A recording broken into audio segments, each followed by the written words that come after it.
뭐 이렇게 길어. 이거 노동부제 나도 헷갈렸는데 이 찍었네. 맞았어. 시 대표님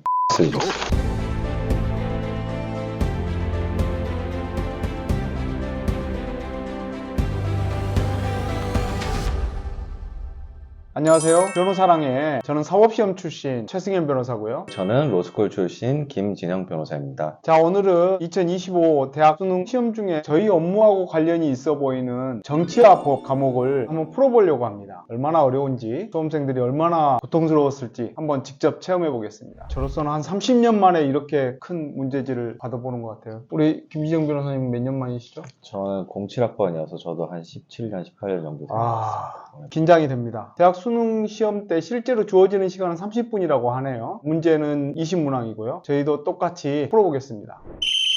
문제가 읽는데 한 30분 걸릴 것 같은데?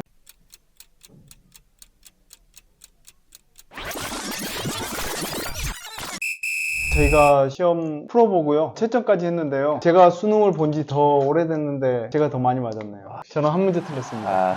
세 문제 틀렸습니다. 이렇게 시험이 변한 줄을 몰랐어요.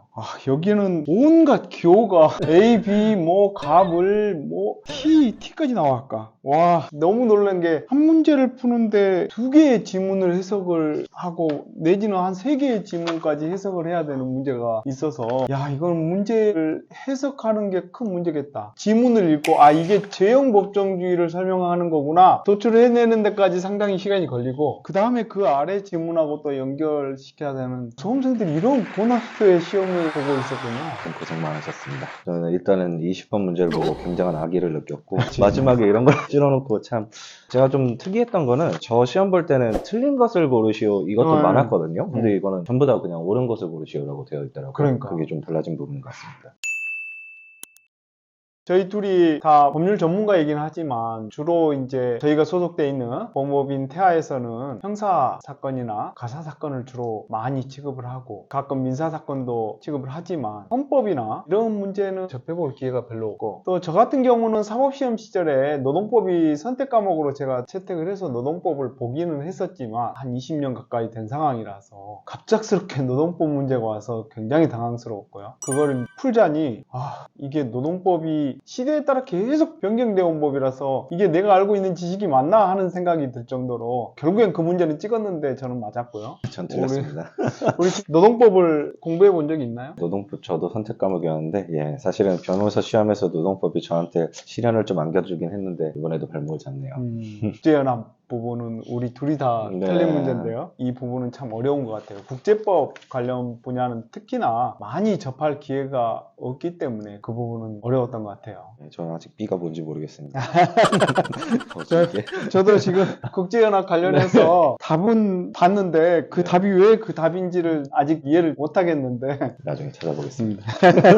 그리고 개인적으로 얘기하고 싶었던 부분은 우리가 사법시험 로스쿨에서 변호사 시험 볼 때도 1차에 준하는 난이도가 아닌가 싶어요. 사법시험 1차에서도 이런 문제 나오면 요거도 모를 것 같은데 이렇게 좀 지문을 이렇게 복잡하게 아까 저는 13번 문제 같은 경우는 무슨 결혼을 했다가 배우자가 사망을 했는데 또 다른 배우자는 뭐 이혼을 하고 거기서 다시 결혼을 하고 거기서 또 사망을 하면 상속관계가 어떻게 되는가 이거 제가 표로 그리다가 짜증이 나서 왜 이렇게 법률관계를 복잡하게 이런 생각이 듭니다. 저도 말씀하셨던 13번 문제 이거 그림 그렸습니다.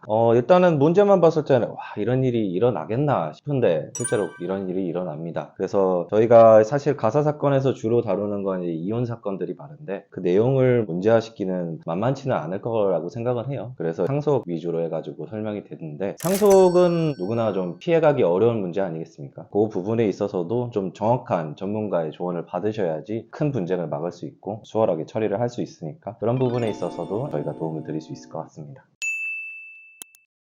개인적으로 소감은 어떠세요? 다행히도 변호사 시험 볼 때처럼 최신 판례를 알아야지만 풀 수 있는 그런 문제는 없어서 좀 다행이긴 했는데 예전부터 조금 생각했던 거는 시험 볼 때도 그 실생활에서 가장 쓰이는 법률 중에 하나가 이제 임대차 쪽일 건데 그런 쪽에서 간단한 지식이나 이런 것들을 물어보는 건 어떨까라는 생각이 좀 들기는 합니다. 저희 업무하고 관련이 있는 분야에서 잘못 나오면 어떡하나 굉장히 긴장을 많이 했는데요. 그래도 우리 김지영 변호사보다는 잘 나와서 저는 매우 안도스럽게 생각하고 있습니다.